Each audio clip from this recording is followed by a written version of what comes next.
Dear Nigerian parents, let's talk about expectations.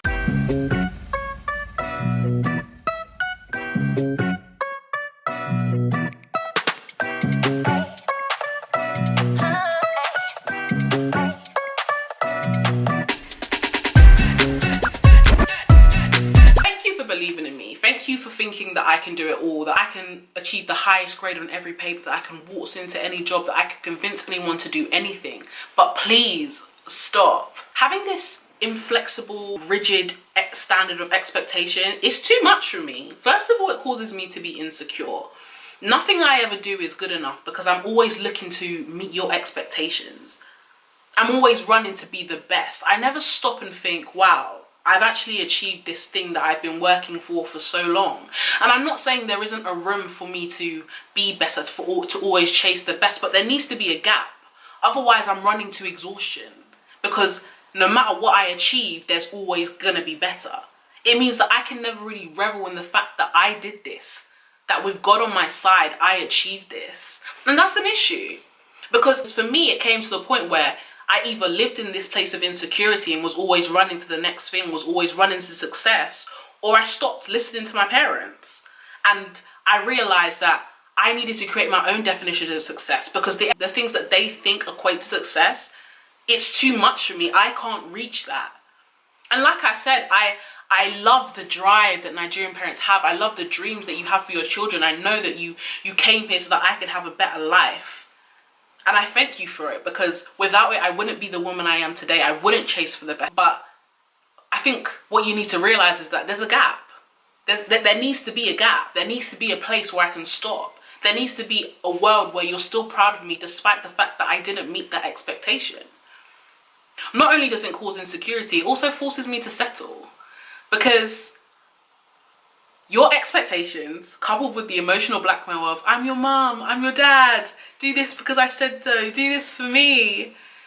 It means that I can't be who I was created to be. I believe that my generation is a generation of dreamers. We are going to do what has never been seen, what has never been heard of. We are going to live our biggest dreams. We're going to live life in the most vivid colours. We're going to enforce laws. We're going to change the world. But I can't do that if I only fall into the box of accountant, lawyer, doctor. If that's all that I'm limited to and I don't get to find my life, my dreams, I can't be me. I can't be the greatest version. And to be quite frank, that links with the fact that all this expectation stuff, it's a little bit against the Christian narrative. As a Christian, you believe that God has a plan for me. And if God has a plan for me and he's telling me, okay, I want you to do this, this and this. But as my parent, you're saying, I can't do this because I think you should do this and I think this is the way you should go. Then do you want me to contradict what God has told me to do and follow you or what? Do you see what I mean? Like, if you believe that God has a plan for me, you need to allow me to live my own life. It's not my job to meet the things that you didn't. I'm not saying you expecting things from me, you dreaming for me is bad, but when it becomes this unmovable standard that I have to achieve, it's too much. As my parent, your role is to be my biggest supporter. So when I deviate from your plans, it's not because I think I'm too grown. It's not because I think I'm too big for advice. It's because I deserve better. I don't want to wake up in 20 years and think, I regret this. Like, what is this life? Because I didn't build it. Every choice I made was for my parents. Because I've seen too much. I've dreamed too much. You've raised me to believe I can do way better. So let me do that. And let's talk about community parenting. It's bad enough when you force your expectations. Force. Let me underline the word force. Your expectations on me. But when it's one auntie that I have not asked of her opinion, I do not care for her opinion, and she's telling me, yeah, I think you should do a master's and I think you should... Auntie, I didn't ask you. I didn't ask you, please. Like, I don't know where this expectation is coming from, but no. Like, no. I'm allowed to change my mind. Just because I said I wanted to be something when I was 10, that doesn't mean I'm stuck. Even if I did a degree in it, I can still change my mind. No My degree is now not ineffective. No, I didn't waste 3 years. I literally just changed my mind.